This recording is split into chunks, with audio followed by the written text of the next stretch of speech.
Hello, I'm Ludovic Ducrocq. Like more and more people around the world, I'm a whiskey enthusiast. Today, I would like to help you appreciate the complex flavours that Scotch whisky develops over its long years of maturation. What you need is a nosing glass. You could use a tumbler, which is ideal if you want to add ice to your whisky.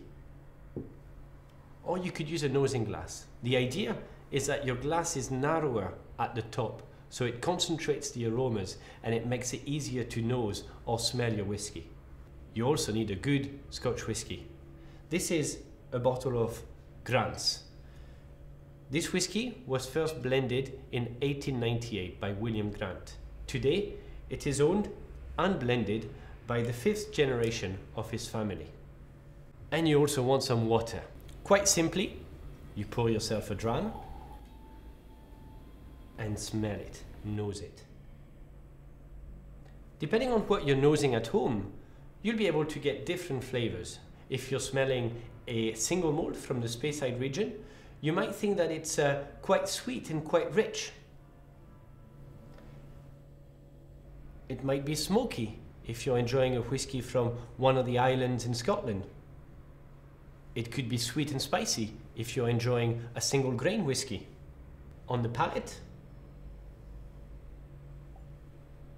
more flavors might develop. The mouthfeel, the texture, the finish will vary from whisky to whisky.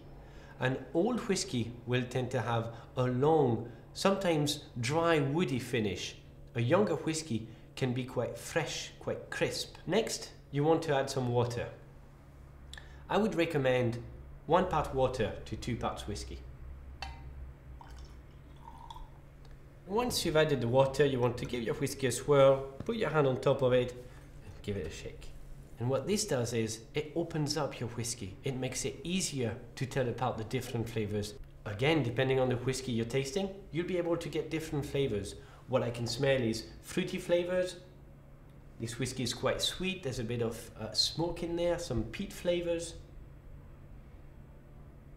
Overall, you should be able to find similar flavors to the ones that you smelled first without water, but this time you should be able to get more. On the taste,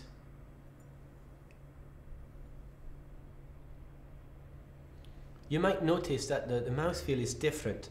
The finish will tend to be shorter once you've added a bit of water. Personally, I think for a whisky like this, it makes it lighter and more fruity, perfect for a pre-dinner drink.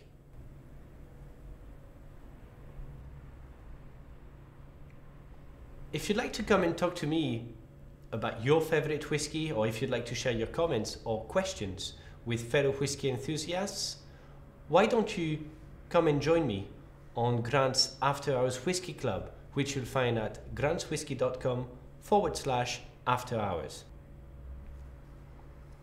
Slàinte mhath.